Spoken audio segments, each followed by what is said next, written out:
SABC2 has a documentary coming up called Language of My Soul on the 29th of September.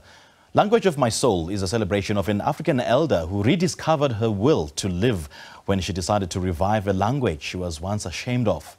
Now, this documentary contrasts an era when the San were denied their humanity and a period when they were finally free to speak their language.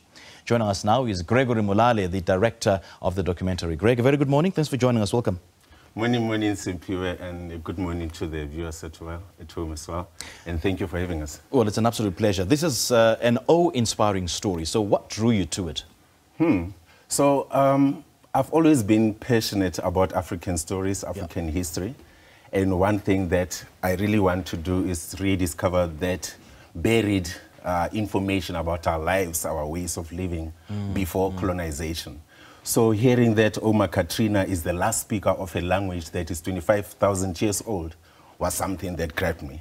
But more than that, hearing that without the ability to read and write, she started a school, participated in writing the Facebook in a dictionary as well. I was like, this is a storied life. This story needs to be committed to film because it shows us as Africans that we have an immense heritage that we can celebrate, that we can draw from, and use that knowledge to, address our pressing concerns. And as you said that you are uncovering some of the heritage that's been quote-unquote buried over the years.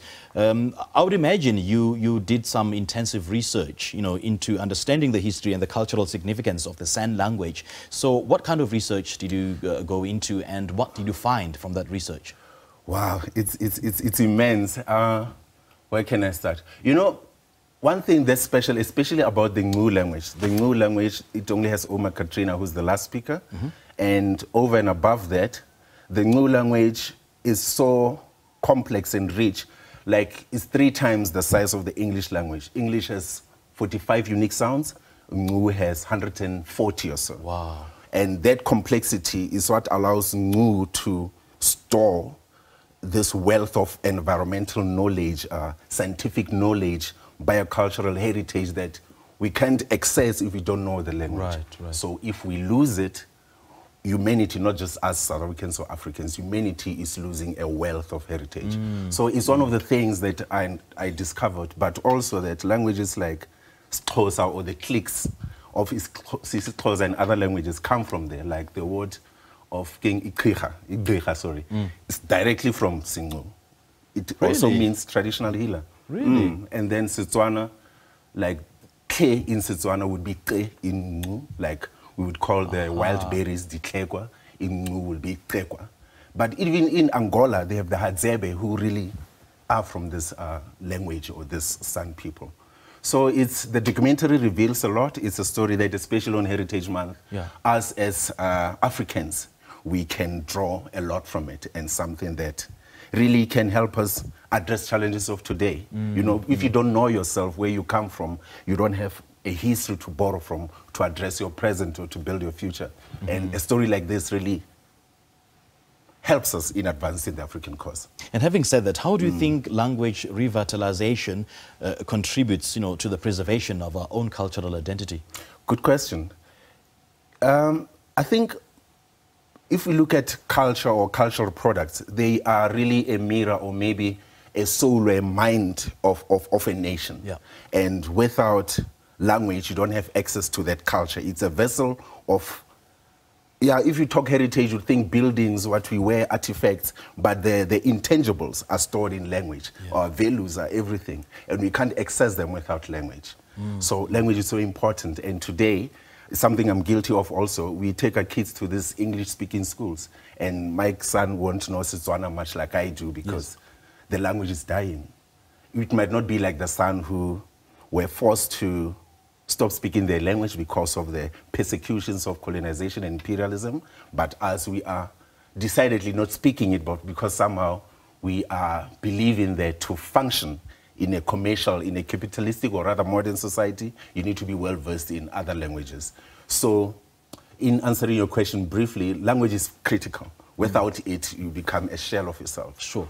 When you say the language, or rather the indigenous language is dying, what do you think contributes to the indigenous languages being phased out gradually? And who is to blame for that? We are to blame. We are the speakers of it. If you look at a language which is 100% South Africans, like Afrikaans, the Afrikaans speakers are defending it. And what I found out from this documentary is that even the people we call colored, and many of them are the San descendants, we keep saying, no, maybe Afrikaans should be in our schools. They see it as their language, since their other San or Ngqu languages have been destroyed. They see it as their language, they must preserve it. So you have books in Afrikaans, you have African speakers defending their languages, but when it comes to us, Setswana, Xhosa speaking people at other African languages in under G, we do not do the same advancing of our own languages. But luckily we have organizations such as Pukulit Children's Literature Foundation, who are also our co-producers, who really went at length to preserve these languages, to record them in books and have them be given to our children. The first book in Ngqu that Uma Katrina did was in collaboration with Puku Children's Literature Foundation. And I see this documentary contrasts past oppression and present-day freedom. So what is it that you're hoping viewers will take away from watching this documentary? And how are you hoping that it'll promote diversity in terms of languages in our cultural identity? Yeah, man. So in terms of the enduring consequences of imperialism of the past, is that it's probably one of the few documentaries where we get to hear Uma Katrina, her community, the San, speaking for themselves. Because more often than not on documentaries, they are spoken for by an expert or a voiceover, or me, the director, would be on some, I'm going in, entering this community. But here, they're speaking about their plight themselves. And they are expressing their own disappointments about democracy, you know, what they're hoping to get, what they didn't get. And that more often than not, they would say it's not just the Brits or the Afrikaner who oppressed them, even us, Botswana, we did that. And such information is kept. So this documentary is really trying to put forth what Uma Katrina and her people have to say. What do they think about our pressing topical issues? The land question, identity, and other issues. All right, Gregory, lovely chatting to you. Thank you so much for joining us. Thank you so much. Great stuff. Well, we just spoke to Gregory Molale, the director of the documentary Language of My Soul, that's premiering on SABC2 on the 29th of September.